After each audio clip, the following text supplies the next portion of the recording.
একটা কাজ করতে পারেন যে সমস্ত ডকুমেন্টস একটা জায়গায় স্টেপল করে বা সুতো দিয়ে বেঁধে কী করবেন, আপনি একটা অ্যাপ্লিকেশন ফরম্যাট, যেটা দেখবেন অনেক সোশ্যাল মিডিয়ায় ভেসে বেড়াচ্ছে, সেটাই নেবেন।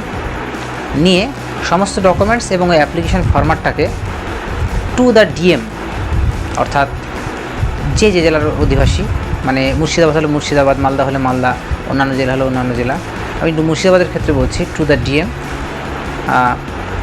মুর্শিদাবাদ, ওয়েস্ট বেঙ্গল।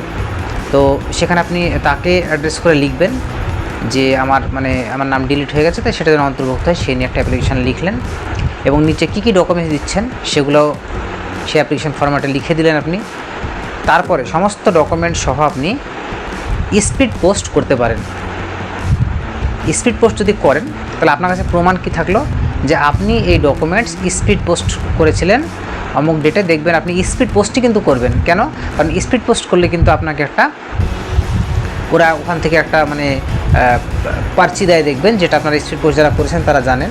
তো সেইটা নিয়ে আপনার কাছে রেখে দিলেন।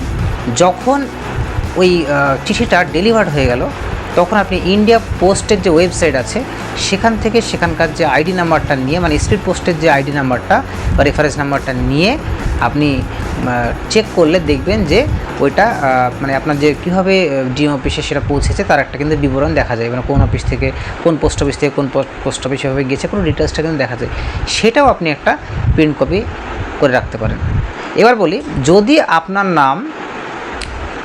নাম অ্যাপিল করার পরেও যদি না আসে, অর্থাৎ তবুও যদি আপনার নামটা অন্তর্ভুক্ত লিস্টে না আসে, তবুও যদি ডিলিট হয়ে যায়, তখন আপনি কি করতে পারবেন, এই দুটো কপি, অর্থাৎ স্পিড পোস্টের কপি এবং আপনি যে ডিএম অফিসে পোস্ট করেছেন তার কপিটা নিয়ে আপনি আবার হাইকোর্টে অ্যাপিল করতে পারেন। তার মধ্যে আপনারা ইতিমধ্যে জেনেছেন যে ফারাক্কা যে কংগ্রেসের একজন ক্যান্ডিডেট, তার নাম কিন্তু ডিলিট হয়ে গেছিল।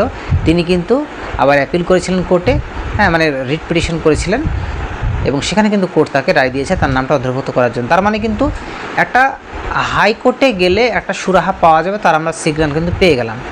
তাহলে আপনি যখন হাইকোর্টে যাবেন তখন আপনাদের সাপোর্টিং ডকুমেন্টস থাকবে। আর আপনারা জানবেন যে সংবিধানের ধারা অনুযায়ী, অর্থাৎ 226 নম্বর ধারা অনুযায়ী আপনাকে বলা আছে যে কোনো ব্যক্তি যদি কোনো সংস্থা বা কোনো বিশেষ কমিশন বা কেউ যদি আপনার নাগরিকত্ব কাটতে চায়, তাহলে আপনি সেই ধারা অনুযায়ী একটা রিট পিটিশন করতে পারেন হাইকোর্টে। তাহলে আপনি এগুলো সাপোর্টিং ডকুমেন্টস হিসেবে পেয়ে গেলেন। স্পিড পোস্ট যেগুলো করেছিলেন, আপনি ডিএমকে জানিয়েছিলেন সেটা আর কি। তো এইভাবে আপনি আরেকটা মোটামুটি করতে পারেন।